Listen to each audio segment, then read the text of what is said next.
La catégorie jeunesse concerne des livres très variés. Il y a les livres pour les tout petits, il y a les livres pour les adolescents, et finalement tous ces livres-là peuvent être lus par des adultes aussi.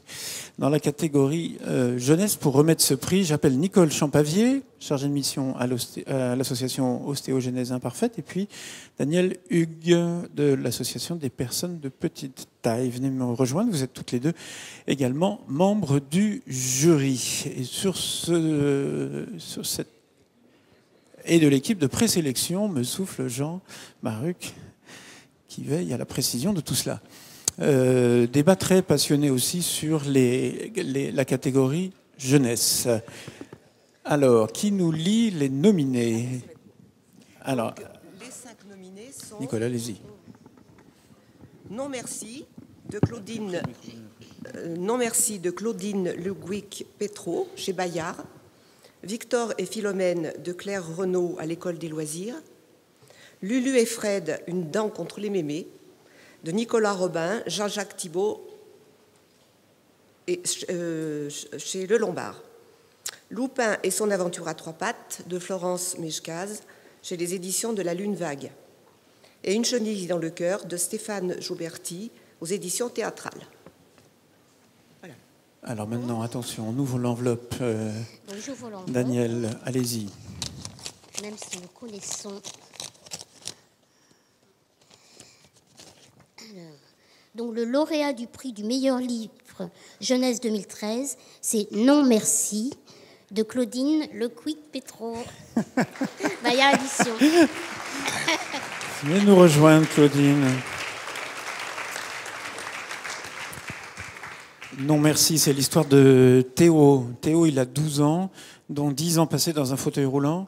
Et comme il a un handicap, on s'occupe de lui toute la journée, il dit merci tout le temps, puis à un moment, il en a marre de dire merci. Vous venez nous dire un petit mot?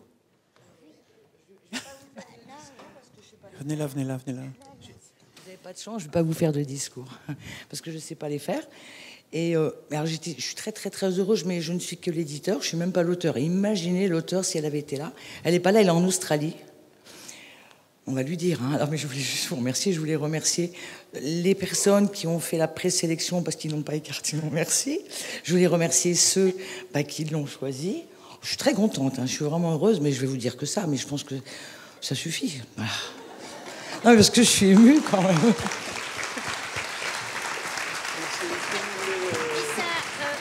Ce que je peux dire, c'est que ça a fait un peu l'unanimité, ce livre, hein, quand même.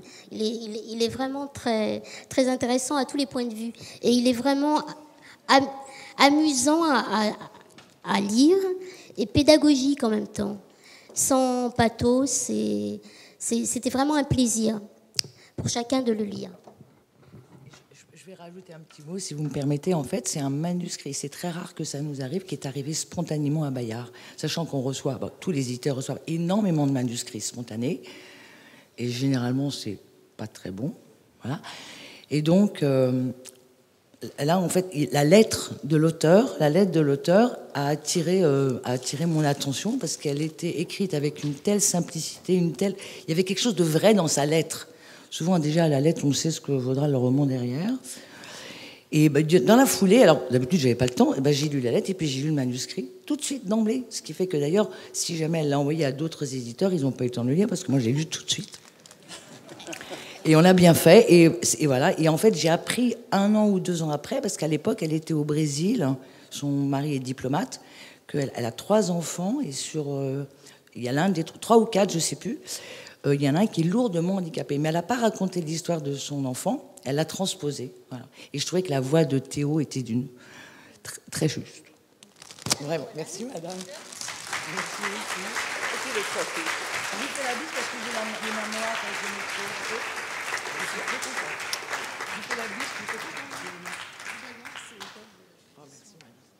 Merci. Merci beaucoup. Merci.